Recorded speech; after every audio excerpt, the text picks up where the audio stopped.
There will be days where you will ask yourself, where's all this going? What is the purpose? What is my purpose? In high school, I thought I'd discover my life's purpose when I could answer that age-old question, what do you want to be when you grow up? Nope. In college, I thought I would discover it when I could answer, what's your major? Not quite. I thought that maybe I'd discover it when I found a good job. Then I thought I just needed to get a few promotions. That didn't work either. I kept convincing myself that it was just over the horizon, around the next corner. Nothing worked, and it was really tearing me apart. Part of me kept pushing ahead to the next achievement, and the other part kept asking, is this all there is? I've often said that I wish people could realize all their dreams and wealth and fame, and so that they could see that it's not where you're going to find your sense of completion. I realized one night in LA that the purpose of my life had always been to free people from concern. I can tell you from experience, the effect you have on others is the most valuable currency there is. When you work towards something greater than yourself, you find meaning, you find purpose. When you keep people at the center of what you do, it can have an enormous impact. All life is interrelated. We are all bound together into a single garment of destiny. But under the sky, under the heaven, man, there is but one family. It just so happened, man, that people are different. That's the only thing that's important, really. Letting each other know we're here. Reminding each other that we're part of a larger self. Deep inside of you lives a hero who wants to do something great with your life, who wants to inspire other people, who wants to do creative work, who wants to change the world. Maybe you're so numbed out that you've forgotten who you truly are. The fact that you are alive today means there is a mighty call on your life to do something with the rest of your life. When you're convinced that your cause is right, have the courage to take a stand. Use your minds and hands and your hearts to build something bigger than yourselves. If you see a problem or an injustice, recognize that no one will fix it but you. A change in the world that seems so clear that you are sure someone else is going to do it, but they're not. You will. Ideas don't come out fully formed. They only become clear as you work on them. You just have to get started. How will you serve the world? What do they need that your talent can provide? That's all you have to figure out. I want to do good. I want the world to be better because I was here. I want my life, I want my work, I want it to mean something. If you are not making someone else's life better, then you're wasting your time.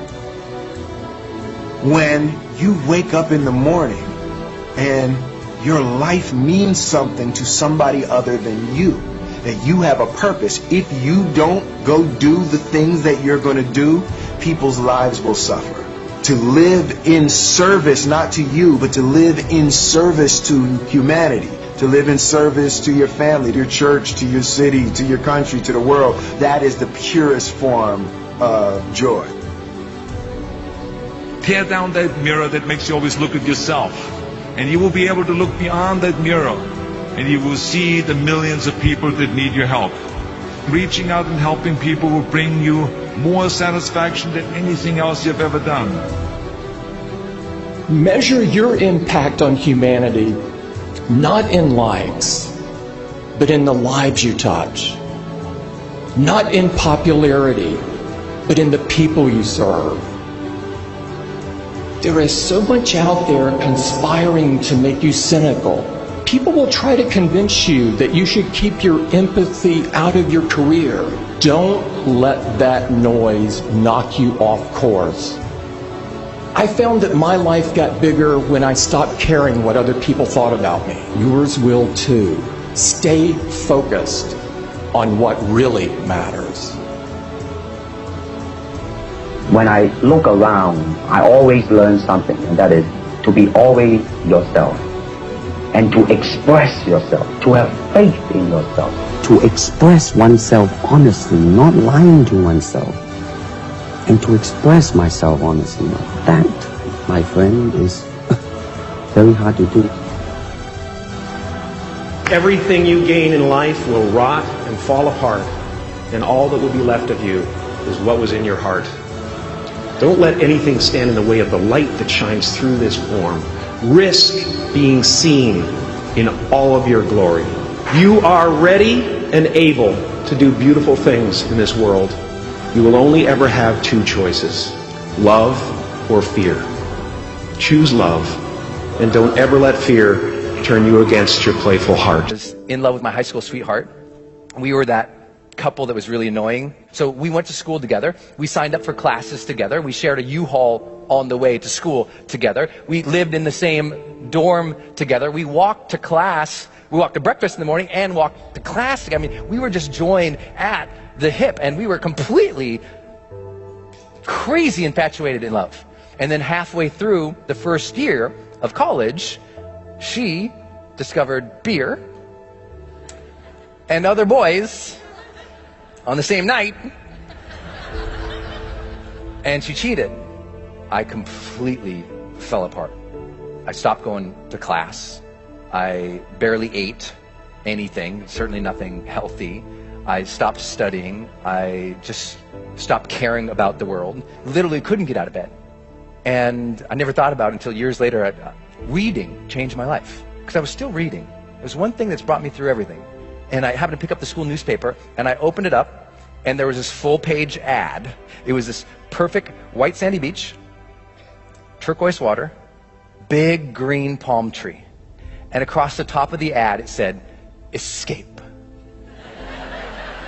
Students needed for summertime jobs in the Dominican Republic." So I escaped. I went down there, and one night, my friend Kevin and I, we hopped into a car after dropping off a client. So we're going down this road 85 miles an hour in this car, and the windows were open, and that air was coming in. That amazing humid, if you've been in the Caribbean, that just gorgeous, amazing humid air is coming in. And then we came upon a corner. We take that corner 85 miles an hour, and that corner became the turning point that put my feet on this stage for you today. Kevin grabs the wheel, he goes, "Hold on!" And I brace. And the car starts sliding sideways, and that weird slow motion thing happens. Kevin's gripping the wheel, trying to make the corner, and all of a sudden, smack. When I came to, I looked over, and Kevin is screaming at the top of his lungs, "Get out of the car, Brendan, get out of the car!" And I look over, and a whole big chunk of his head is open. So I pull myself out of the windshield of this car, and he's screaming over here, and I stand up eventually on the hood of the car, and I look, and I notice all this blood on me, and I remember just looking down, and that slow motion thing's happening. I just thought, did I even matter? And I start seeing all these images of my life when I'm surrounded by people that I care for. There's a cake in front of me. Here's my friends singing. My mom leading them in that goofy song. There's my sister, just swinging and smiling right next to me. And it makes you wonder, did I love? Did I love openly and honestly and completely? Or did I hold back because that one time I got hurt? And just as I was about to pass out, I noticed a glint, like a sparkle, something shiny, a reflection in the blood going off the hood of the car, and it made me look up. And there was this bright, big, beautiful moon that night. And I just immediately felt this connection, like I knew I was going to be okay. Reached down to me and handed me life's golden ticket. He reached down and said, "Here you go, kid. You're still alive. You can still love and matter. but now you know the clock is ticking. Mortality motivation. I got it as a 19-year-old kid. People say, why are you so successful? I'm like, I got mortality motivation when I was 19. That's a blessing. Most people don't get that till they're 60. Don't worry, Kevin and I, we both survived. See, I'm still here. It's okay.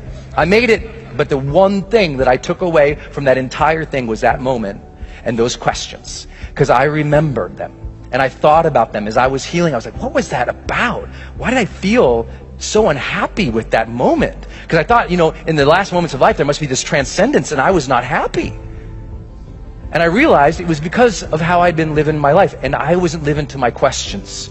I knew I got those questions. Did I live? Did I love? Did I matter? And as soon as I got that those were the questions I'm going to evaluate myself with at the end of the life, it gave me the power of what my late mentor Wayne Dyer taught, the power of intention.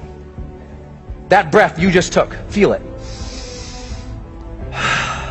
What a blessing that is you got that life. What a blessing is you got that breath. That means you still got something inside.